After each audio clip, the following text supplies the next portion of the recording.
Sa burol ni Don Gustavo, pumalot ang mabigat na katahimikan. Ang amoy ng mga bulaklak at ang iyak ng mga kamag-anak ay lalo pang nagpalalim sa dalamhati. Sa sandaling iyon, tumayo si Miguelito, naglalagablab ang kanyang mga mata sa galit na mahirap ilarawan. Nakita niya si Santino sa tabi ng kabaong. Matatag ang tindig, ngunit bakas sa kanyang mga mata ang lungkot at bigat ng nakaraang kawalang katarungan. Hindi na napigilan ni Miguelito ang kanyang puot. Sa matalim na tinig sinabi niya, "Wala kang karapatang magluksa rito, Santino. Ang ugat ng lahat ay ang kapatid mong si Tanggol." Matindi ang tinig ni Miguelito, puno ng lason. Ngunit nanatiling kalmado si Santino. Tumindig siya at marahang ngunit mariing sumagot, "Hindi mo alam ang lahat, Miguelito. Nandito ako hindi bilang tagapanood lamang, kundi bilang apo ni Gustavo. Ang aking respeto at pagmamahal sa aking lolo ay hindi mo kayang burahin."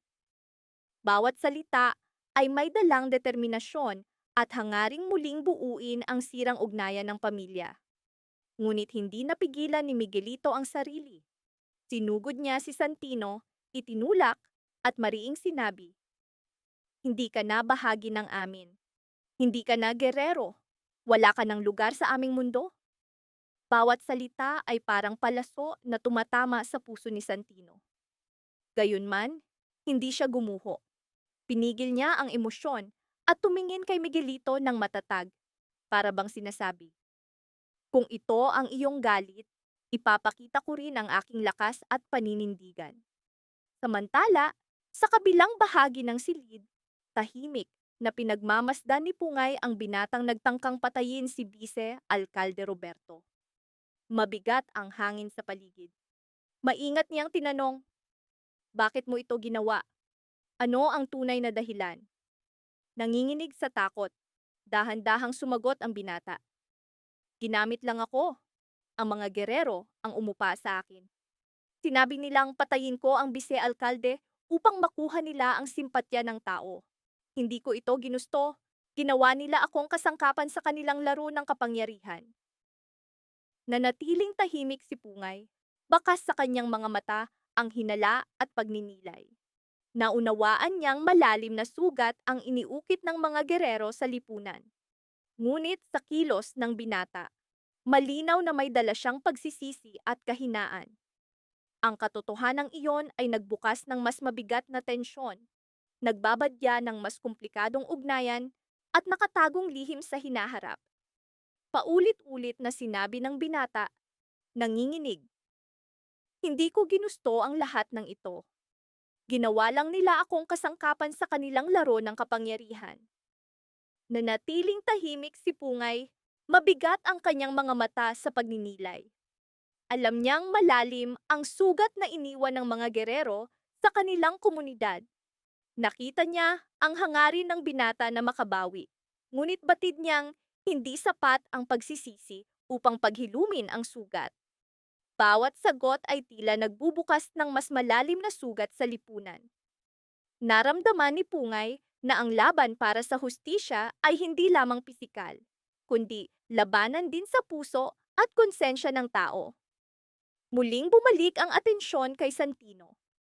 Bilang apo ni Don Gustavo, nakapatong sa kanyang balikat ang bigat ng pagprotekta sa dangal ng pamilya. Alam niyang ang galit ni Miguelito ay bunga ng matagal na puot at sakit. Ngunit determinado si Santino na hindi hayaang lamunin ng apoy ng galit ang ugnayan ng pamilya. Bawat tingin, bawat hamon, bawat katahimikan ay nagbabadya ng tanong, hanggang saan aabot ang galit na ito at gaano katagal mananatili ang sugat ng nakaraan. Mula kay Santino hanggang kay Miguelito at mula kay Pungay hanggang sa binatang inupahan. Bawat pasya ay nagbukas ng bagong pintuan ng tensyon, bagong lihim at masalimuot na ugnayan. Ang burol ni Don Gustavo, na sa unay tila karaniwan, ay naging entablado ng mga sugat ng nakaraan, pinigilang galit, at unti-unting kumakalat na mga lihim. Pagsapit ng hapon, mabigat ang hangin sa mga titig, pigil na puot, at bahagyang pag-asa ng pagkakasundo. Bawat isa ay tila tinutukso ng tamang landas. Bagaman, binabagabag ng kasaysayan at sakit. Maingat na inilabas ni Pungay ang kanyang telepono at nagtanong kung maaari niyang i-record ang testimonya ng binata. Sa pahintulot nito, nagsalita siya ng buong tapang sa harap ng kamera. Ipinaliwanag kung paano siya inupahan, sino ang nagbigay ng utos, at paano binalangkas ang plano upang pabagsakin ang mga gerero. Bawat salita ay parang pagsabog, ebidensyang maaaring maging tulay sa pagbagsak ng makapangyarihang kaaway. Lahat ay nakinig na may pagkagulat. Sa burol ni Don Gustavo, pumalot ang mabigat na katahimikan. Ang amoy ng mga bulaklak at ang iyak ng mga kamag-anak ay lalo pang nagpalalim sa dalamhati. Sa sandaling iyon, tumayo si Miguelito, naglalagablab ang kanyang mga mata sa galit na mahirap ilarawan. Nakita niya si Santino sa tabi ng kabaong. Matatag ang tindig, ngunit bakas sa kanyang mga mata ang lungkot at bigat ng nakaraang kawalang katarungan. Hindi na napigilan ni Miguelito ang kanyang puot. Sa matalim na tinig sinabi niya, "Wala kang karapatang magluksa rito, Santino. Ang ugat ng lahat ay ang kapatid mong si Tanggol." Matindi ang tinig ni Miguelito, puno ng lason. Ngunit nanatiling kalmado si Santino. Tumindig siya at marahang ngunit mariing sumagot, "Hindi mo alam ang lahat, Miguelito. Nandito ako hindi bilang tagapanood lamang, kundi bilang apo ni Gustavo. Ang aking respeto at pagmamahal sa aking lolo ay hindi mo kayang burahin."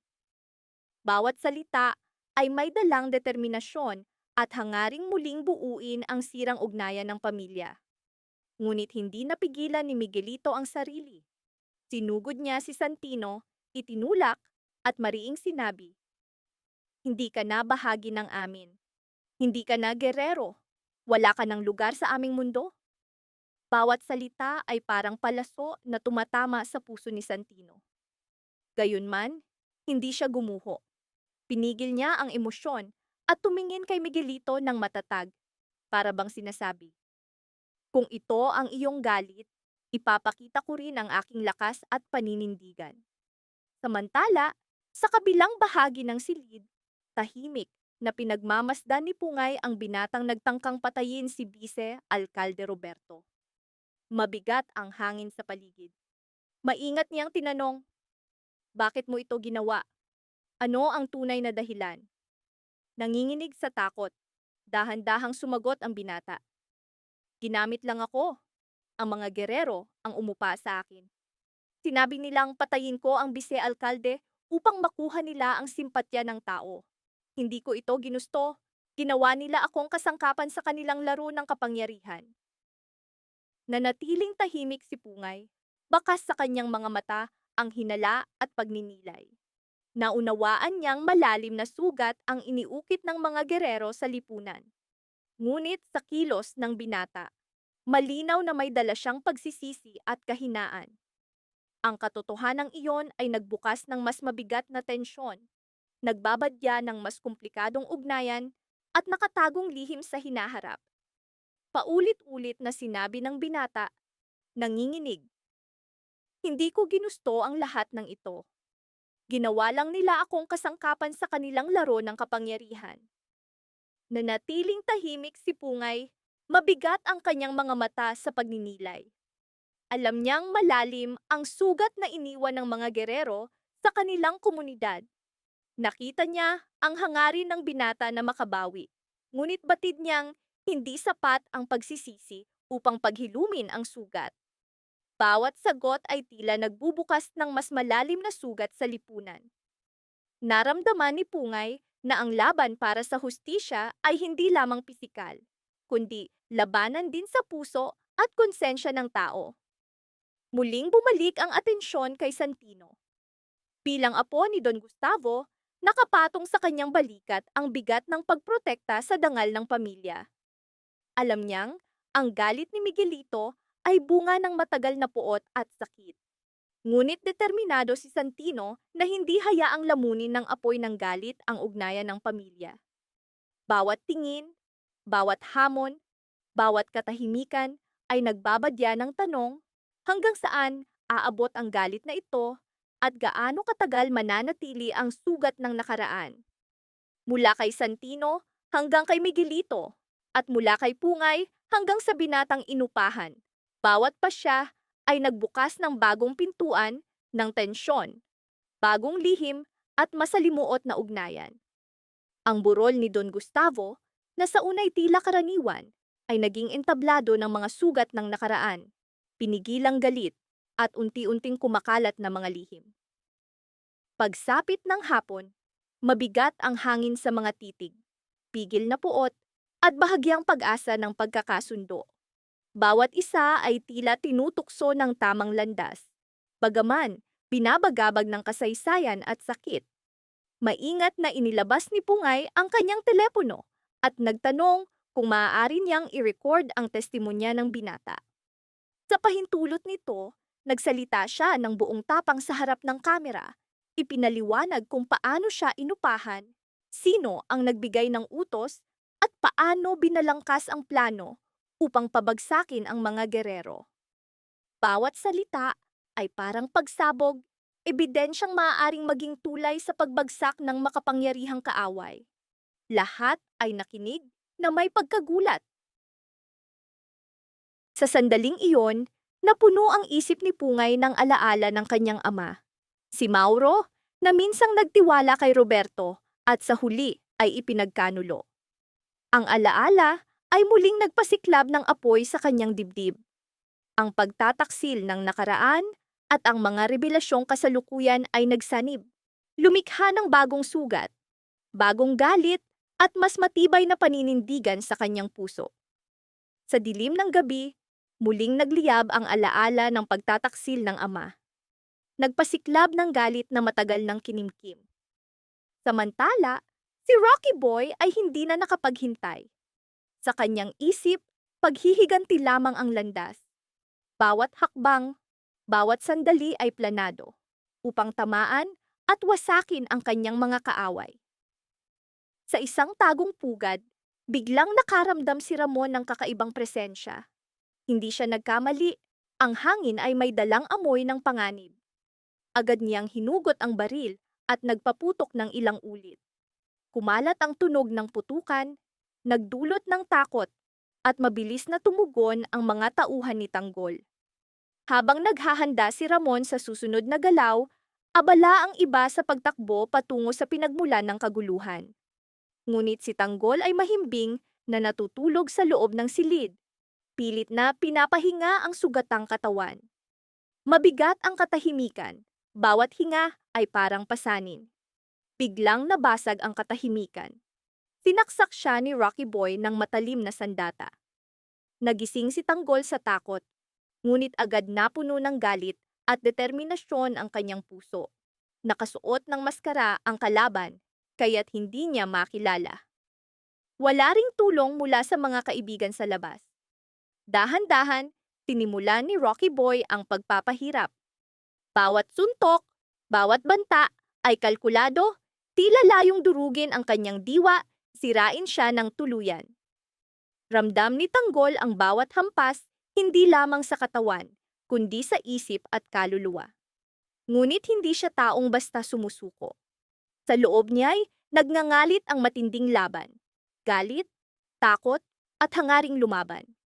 Walang kapag-uran si Rocky Boy, patindi ng patindi ang tensyon. Si Tanggol, bagaman sugatan at nahihilo, ay tumangging sumuko. Ang kanyang mga mata ay puno ng paniniwala. Bawat tingin kay Rocky Boy ay sagisag ng tapang. Kahit sa gitna ng takot at puot, naglalagablab ang kanyang mga mata sa apoy ng paninindigan. Ang determinasyong lumaban hanggang huli.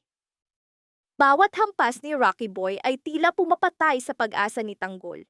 Bawat sakit ay bagong pagsubok sa kanyang kaluluwa. Sa labas, abala si Ramon at ang mga kasama sa paghahanda. Alam nilang bawat segundo ay maaaring magbago ng kapalaran ni Tanggol. Ang dilim ng gabi Ang bigat ng katahimikan at ang takot sa paligid ay nag-ukit ng malalim na marka sa bawat puso. Isa lamang ang kanilang layunin, protektahan si Tanggol at ilantad ang katotohanan laban sa makapangyarihang kaaway. Sa loob ng silid, lumalaban si Tanggol hindi lamang para sa sarili, kundi para sa kanyang mga kaibigan at para sa hustisyang matagal nang ipinagkait. Bawat hampas ni Rocky Boy ay patunay ng tapang at determinasyon ni Tanggol. Maliwanag na ang laban ay hindi lamang pisikal. Ito'y digmaan ng kalooban, prinsipyo at pagkakakilanlan. Sa gitna ng dilim at panganib, nagsimula ang bagong kabanata. Puno ng tensyon, sabwatan at emosyonal na tunggalian. Piliting gumapang ni Tanggol, nanginginig ang katawan sa sakit at takot, ngunit hindi siya pinayagang makatakas ni Rocky Boy. Bawat hampas ay parang apoy, winawasak siya mula sa loob. Bawat suntok ay nagbabalik ng alaala ng kapabayaan, pagdurusa at pagkakalimutan. Para kay Rocky Boy, hindi sapat ang magdulot ng sakit. Nais niyang maramdaman ni Tanggol ang lahat ng kanyang galit at pighati, pangakong dudurugin siya ng tuluyan. Lumuhod si Tanggol, nanginginig, bumabagsak ang katawan sa matinding paghihirap. Sa sandaling iyon, tila naputol ang huling hibla ng kanyang lakas. Napasigaw siya, hindi sa takot, kundi sa matinding sakit na dumudurog sa kanyang katawan at puso. Halos maubos na ang kanyang lakas, ngunit hindi siya sumuko. Kahit sa walang tigil na pag-atake ni Rocky Boy, tumindig siya. Naglalagablab ang mga mata sa tapang at paninindigan, panatang lalaban hanggang sa huling sandali. Mabilis na dumating ang mga kaibigan ni Tanggol. Ang kanilang mga mata ay puno ng takot at galit. Handa silang ipagtanggol siya. Ngunit bago pa man sila makalapit, isa-isa silang pinabagsak ni Rocky Boy. Maliwanag na ang kanyang puot ay hindi lamang personal na paghihiganti, kundi planadong pagsira sa kanilang pagkakaibigan at pagkakaisa. Sa gitna ng kaguluhan, dahan-dahang inalis ni Rocky Boy ang kanyang maskara. Naglalagablab ang kanyang mga mata sa kakaibang apoy, halo ng tuwa at panlilinlang. Bumulong siya. Nakarating na ako para lalong palalimin ang kanilang pagkawasak. Ngunit hindi niya alam na tahimik siyang minamasdan ni Ramon. Mula sa sandaling inalis ang maskara, malinaw na nakita ni Ramon ang mga ekspresyon ni Rocky Boy, isang anyong puno ng galit, puot at kasakiman. Hindi agad kumilos si Ramon. Sa halip, maingat niyang pinag-isipan ang bawat hakbang, nagplano kung paano muling makakakuha ng kontrol at maihahatid si Rocky Boy sa hustisya sa paraang tuluyang sisira sa kanya. Sa kanilang mga isip ay umuukit ang mga tanong, sino ba talaga ang taong nasa likod ng maskara? Ano ang tunay niyang layunin? Sa paglipas ng oras, naging malinaw ang plano ni Ramon. Babaguhin nila ang sitwasyon. Si Rocky Boy, na akala'y hawak na ang kapangyarihan, ay matatalo sa sarili niyang laro. Alam ni Ramon at ng kanyang mga kasama na susuriin nila ang bawat galaw, sisirain ang bawat plano, at sa huli, sila ang magwawagi sa labanang puno ng isip, lakas, at damdamin. Naglalagablab ang mga mata ni Tanggol, puno ng galit, pagod, ngunit may bagong liwanag ng pag-asa. Alam niyang hindi siya nag-iisa. Sa likod ng kanyang sugat at sakit ay nakatayo ang mga kaibigan, handa hindi lamang lumaban para sa kanya, kundi para sa katotohanan. Mabigat ang hangin, bawat hinga ay may dalang bigat ng nalalapit na banggaan. Bawat katahimikan ay lalong bumigat, para bang hindi na sila makahinga ng normal.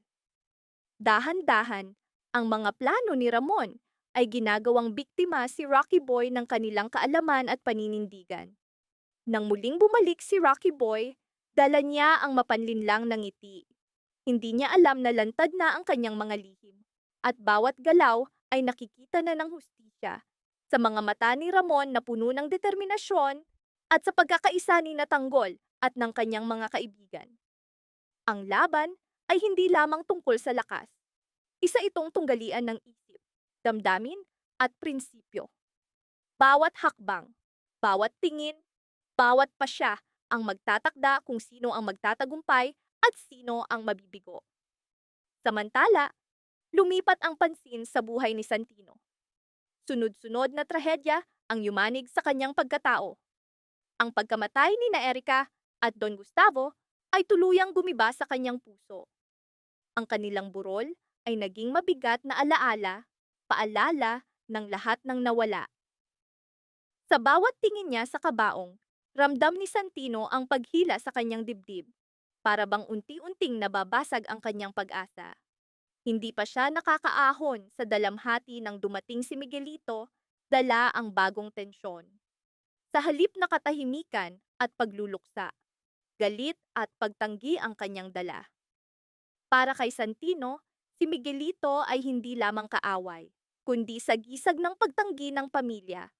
Ramdam niya na siya ang tunay na nawala, ang nag-iisa. Mabilis ang iba na humanap ng dahilan upang itaboy siya. Hindi pa rin matanggap ni Miguelito na bahagi si Santino ng kanilang pamilya. Bawat tingin niya ay puno ng matagal ng galit at paghuhusga. Ikinabit niya si Santino sa kanyang puot kay Tanggol, ang kapatid na matagal ng ugat ng problema. Ngunit hindi alam ng marami na si Santino man ay may galit din sa kanyang kapatid. Sa kanyang puso ay nagngangalit ang tunggalian, ugnayan ng dugo laban sa prinsipyo, pagmamahal sa kapatid laban sa puot, sa mga desisyong sumira ng maraming buhay. Sa burol ni na Erika at Don Gustavo, lalo pang kumumplikado ang sitwasyon. Dumating si Miguelito, tila balayong ipaalala kay Santino na wala na siyang kakampi. Alam ni Miguelito na nawala na ang lugar ni Santino sa pamilya, kaya't nais niya itong tuluyang itaboy. Para kay Miguelito, ang presensya ni Santino ay banta, paalala ng mga lihim at kasalanan ng nakaraan.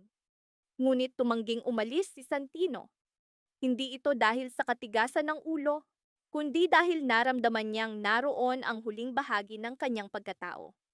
Ang huling ugnayan sa alaala ni na Erika at Don Gustavo. Nagsimula ang matinding banggaan. Ang mga salita ay naging matalim na parang kutsilyo. Ang katahimikan ay mas mabigat kaysa sigaw. Nakita ng lahat na nasa panganib si Santino. Marami ang nagsabi na kung sila ang nasa kanyang lugar, uuwi na sila sapagkat hindi siya patatawarin ni Miguelito. Ngunit matibay ang paniniwala ni Santino, ang pag-alis ay tanda ng pagtakas, ang pananatili ay tahimik na laban, pakikibaka para sa kanyang dangal at alaala ng mga mahal sa buhay. Samantala, sa istasyon, nag-unfolding ang isa pang mahalagang eksena. Hinarap ni Pungay ang lalaking nagtangkang patayin si Roberto, isang mapanganib at tensyong hakbang. Sa malamig at tahimik na silid, hiningi ni Pungay ang kanyang tulong sa pag-imbestiga laban sa mga gerero. Mabigat ang bawat tanong, puno ng panganib ang bawat sagot. Sa kabila ng takot at pag-aalinlangan, pumayag ang lalaki. Sa harap ng kamera, sa ilalim ng maliwanag na ilaw, ibinunyag niya ang katotohanang yumanig sa lahat. Inamin niya, minsan siyang naging bayarang mamamatay para kay Roberto. Ang kanyang pag-amin ay bumasag sa katahimikan na parang kulog. Nagbukas ito ng bagong kabanata, mga lihim at krimeng matagal nang nakabaon. Para kay Pungay, mahalagang piraso ng palaisipan ang impormasyong iyon. Para kay Santino, bagaman wala siya roon, isa na namang patunay na ang mundong kanyang ginagalawan ay puno ng kasinungalingan, dugo, at mga pasyang sumisira sa inosenteng buhay. Sa huli, lahat ay nagtagpo sa isang tanong na bumabagabag sa bawat karakter. Hanggang kailan kakayanin ni Santino ang sakit at pagtanggi? Hanggang kailan mananatiling nakatago ang katotohanan tungkol kay Roberto? At hanggang kailan magpapatuloy ang siklo ng paghihiganti at puot na patuloy na pumupunit sa mga pamilya? Bawat isa ay nakatayo sa gilid ng mga pasyang maaaring magbago ng kanilang kapalaran. Mabigat ang katahimikan, puno ng mga damdaming hindi mabigkas, at mga lihim na pilit naghahanap ng daan upang lumabas. Tulad ng minsang ginawa ni Lucio laban sa makapangyarihan, ganoon din si Pungay, hindi siya umurong. Malalaking pangalan o malalim na ugat ng kapangyarihan ay hindi nakapagpatinag sa kanya. Sa bawat hakbang ay nakikita niya ang mukha ng kanyang ama, isang taong walang laban na pinaslang ng hindi makatarungan. Ang kanyang kamatayan nananatiling nakabalot sa kasinungalingan at katahimikan. Araw at gabi, pasan ni Pungay ang dalamhati at galit. Para sa kanya, hindi lamang ito paghahanap ng hustisya, kundi isang personal na digmaan laban sa sistemang paulit-ulit na pumapanig sa armadong makapangyarihan at may impluensya. Ngunit habang mas lumalalim siya sa paghahanap ng katotohanan, lalong luminaw ang panganib. Paulit-ulit niyang tinatanong ang sarili. Magbubunga ba ang kanyang pagsisikap? Kung hawak pa rin ng mga gerero ang kapangyarihan, kung nananatiling laruan ng mayayaman at armadong makapangyarihan ang batas, posible pa ba ang pagbabago? Mabigat ang takot na pumipisil sa kanyang dibdib. Ngunit ang mismong takot na iyon ang nagpatibay sa kanyang pasya na tahakin ang landas ng katotohanan. Pasan ni Pungay ang pangamba. Pangambang baka matulad siya sa mga lumaban ngunit tuluyang nilamon ng sistema. Ngunit hindi siya tumigil. Para sa kanya, mas nakakatakot ang mabuhay bilang duwag kaysa ang kamatayan mismo. Kaya't pinili niyang ipagpatuloy ang laban para sa katotohanan. Lumipat ang eksena kay Tanggol. Dinala siya ng kanyang mga kasama sa isang bagong tagong pugad, isang pansamantalang kanlungan. Sa mundong bawat araw ay lalong kumikipot.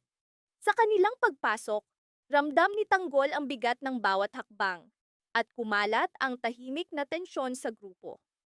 Naniniwala silang tunay ang kabutihan ni Eboy. Ang kanyang presensya ay tila munting liwanag sa dilim, marupok na pag-asa na may nakatayo pa rin sa kanilang panig.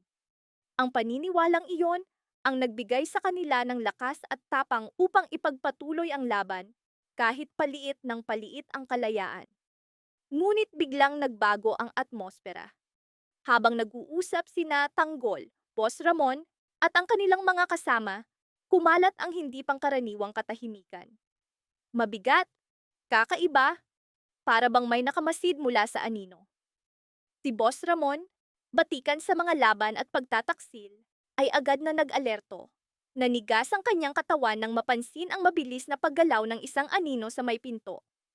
Bumalik sa kanyang alaala ang mga sandaling muntik na siyang mamatay sa nakaraan. Hindi niya alam, lahat ay plano ni Rocky Boy. Sinadya niyang likhain ang sitwasyong ito upang guluhin ang pokus ng grupo, maghasik ng kaguluhan, at talunin ang mga kasama ni Tanggol isa-isa. Walang pag-aatubili, itinaas ni Boss Ramon ang kanyang sandata at nagpaputok patungo sa anino. Umalingaw-ngaw ang putok sa loob ng pugad. Tila matagal nang inaasahang bangungot na tuluyang nagkatawang tao. Sa gitna ng ingay at sigawan, mabilis na kumilos ang grupo ni Tanggol. Ngunit sila'y nagkawatak-watak, bawat isa'y tumakbo sa iba't ibang direksyon upang hanapin ang kaaway sa dilim. Ngunit mas tuso si Rocky Boy kaysa kanilang inaakala. Sa bawat maling galaw ng grupo, isa-isa silang bumagsak. Sa talino, bilis, at walang awang puwersa, pinabagsak niya ang bawat isa. Bawat sigaw, bawat pagbagsak ng katawan ay lalong bumigat sa konsensya ni Tanggol. Sa kanyang isip, paulit-ulit ang sisi sa sarili. Bakit niya inilagay sa panganib ang mga taong handang mamatay para sa kanya? Ngunit may mas malalim na nangyayari. Sa anino, tahimik na kumikilos si Resibo. Ang mga impormasyong kanilang nakalap, bawat detalye, ay tila mga piraso ng isang malawak na palaisipan na maaaring magbago ng kanilang kapalaran. Sa gitna ng putukan at takot, lumitaw ang tanong, makakaligtas ba ang grupo ni Tanggol? Si Boss Ramon ay desperadong lumalaban. Bagaman unti-unti nang nauubos ang kanyang lakas. Ngayon, hindi na lamang tanong kung sino ang makakaligtas, kundi kung sino ang makakapagpanatili ng kanilang prinsipyo sa mundong paulit-ulit na winawasak ang mga lumalaban para sa tama. Sa bawat sandali, lalong nagiging malinaw, ang digmaan ay hindi lamang tungkol sa baril at bala. Isa itong digmaan ng mga pasya. Bawat hakbang, bawat pagpili ay maaaring magligtas sa kanila o magdala ng ganap na pagkawasak.